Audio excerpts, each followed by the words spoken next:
Twitter shares, they are surging right now, up a little over 25%. Elon Musk has bought nearly 10% of Twitter. The world's richest man, Elon Musk, is now Twitter's top shareholder. Breaking news, Elon Musk offering to buy Twitter for $54.20 a share. Elon Musk wants to buy Twitter.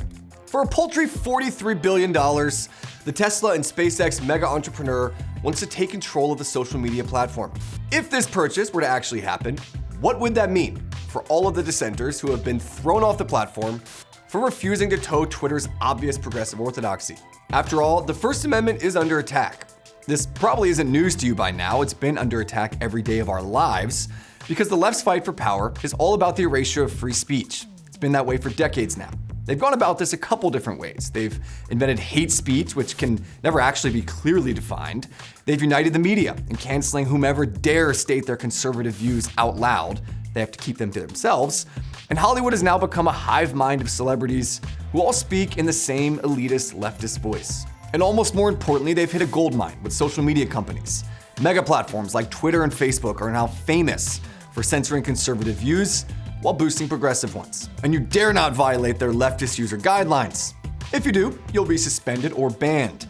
Just ask former President Donald Trump how quickly Twitter can shut down an account. And the same goes for Daily Wire hosts Michael Knowles and Matt Walsh. They've also been accused of violating Twitter's user guidelines, which aren't always applied the same to every user. I just got suspended on Twitter because I pointed out that biological males are men. And this to me, is all part of the game here. But the left and Twitter can't shut down every freethinker, especially freethinkers who just so happen to have billions of dollars. People like Elon Musk. You tweet a lot. I use my tweets to express myself. Some people use their hair. I use Twitter. We live in a country with some pretty eccentric billionaires. We've got Jeff Bezos, aka Lex Luthor's cousin, and the man behind Amazon and now the Washington Post. He started the company in his garage in 1994, and 30 years later, Amazon brings in $500 billion a year and has moved into entertainment, literature, and even grocery stores. Or how about Bill Gates, whose history is so shady, we'd have to make an entire other video about it, which I think there's a good chance we will be. Long story short, his success with Microsoft put him in the room with some of the most powerful people and politicians in the world, including the ever-wealthy but now dead pedophile Jeffrey Epstein. But I digress. And then there's the wild card, one of the country's most famous African-American immigrants, Elon Musk, the billionaire with ambitions so large, he wants the Earth to move to Mars one day.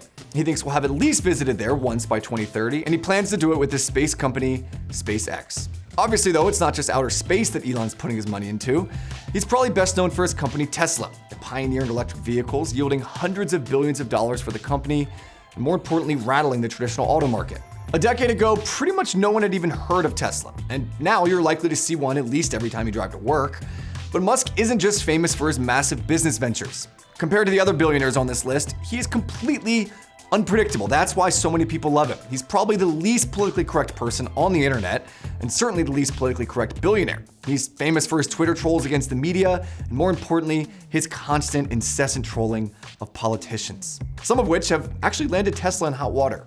Who could forget his appearance on the Joe Rogan Experience, where he talked about aliens and smoked weed for a few hours and also prompted an SEC investigation. He also got bored and invented a flamethrower, which sold out online through his Boring Company. It's worth noting, those flamethrowers are not a joke. As evidenced by a recent Jeremy's Razors commercial, they're very real. He also had a baby with psychedelic pop singer Grimes, and they named that baby... Yeah, good luck pronouncing that. I'm not gonna try. He's also appeared in a ton of pop culture, like The Simpsons and Iron Man. Good idea for an electric jet. You do? Yeah. Then we'll make it work. Now, you wouldn't necessarily see Musk as a conservative ally, at least not for the last few years, but that's exactly what he's become. He's a huge proponent of free speech and sees legislation working against it as dangerous to democracy. And these days, that's enough to get him considered by many as conservative. In an interview with Babylon Bee, Musk said that, quote, wokeness basically wants to make comedy illegal, and he expressed anger over the attempted cancellation of comedian Dave Chappelle. During COVID-19, Musk expressed distrust in the narrative that the left was pushing. Specifically, he correctly pointed out that children have much higher natural immunity against the virus, and that shutting down schools and forcing them to mask up incessantly maybe wasn't necessary. He fought to keep his Tesla factory in California open after lockdowns began, and when California wouldn't stop trying to shut him down, what did he do? he moved the company to Texas. And when it comes to political candidates, Musk certainly doesn't seem to care much for liberal elites, or at least for Bernie Sanders on that matter. There's also his infamous tweet, "Take the red pill." We all know what that means. All I'm offering is the truth, nothing more. And of course, all of these things are a recipe for hatred from the media. And now, after years and millions of Twitter users complaining about the platform's hypocrisy on free speech, Musk is stepping up and putting his money where his mouth is, because he can actually do something about it. On March 25th, he released a Twitter poll asking users whether or not they believed the company upheld free speech principles. He asked users to vote carefully, noting that the results would be consequential.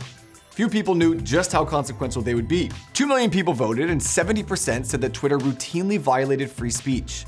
A week went by, and then on April 4th, Twitter stock prices suddenly shot up. It's because Musk had purchased nearly $3 billion in shares earlier that day. The move shocked the stock market and set social media ablaze, as Musk's purchase made him the new largest stakeholder in Twitter. He actually bought so much stock that he now owns nearly 4 times as much of Twitter as the company's founder, Jack Dorsey.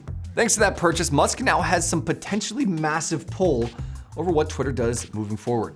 Already, in classic Elon Musk fashion, he's begun trolling the company as only a man who owns 10% of it could. The day he bought the shares, he released another Twitter poll asking users if they wanted an edit button available to all. Right now, that's a privilege only for those who pay for Twitter Blue, a premium subscription version of the app. Then he said anyone who's already paying for Twitter Blue should automatically receive a blue check mark. Everybody get ready for your newfound celebrity status. He also tweeted about turning Twitter Silicon Valley headquarters into a homeless shelter, since most of their employees are still working remote anyway. And it's also worth pointing out, he was totally serious on that, at least in his words. Then he started asking the important questions, like whether or not the company should remove the W from their name. I'm gonna let you figure that one out at home. This all, of course, is prelude to the most important development in the Elon Twitter saga. It's been reported that Musk has offered to buy 100% of Twitter at $54.20 per share in cold hard cash in a deal that could exceed $40 billion. Look, with a current worth of about $260 billion and Twitter's measly $37 billion market value, Musk can clearly afford it. While it's definitely fun to watch Musk have fun at Twitter and the media's expense, and you can see just how angry they are, with the prospect of Musk having full control over Twitter, there are now more important and consequential elements at play here. He might now have an opportunity that's bigger than removing letters from Twitter's name. As he said, quote, "Free speech is essential to a functioning democracy." So if he did in fact gain control of Twitter, what would it mean? Would he use his new power over one of the world's biggest free speech platforms to actually make changes in the right direction? Would he actually bring conservatives back to the table on social media platforms that have historically shunned them? We don't know yet, but hopefully his consistent track record of standing up for free speech, if not a little crazy at times, can give conservatives some hope that Twitter might actually find some balance. In the end, maybe nothing comes of this. Maybe this has just been a $40 billion bluff from Elon Musk all along. Or maybe it's the start of something else. Maybe it's the end of the left's dominance over big tech. Maybe it's the dawn of a new age in internet free speech. I'm Cabot Phillips with The Daily Wire. Thanks for watching.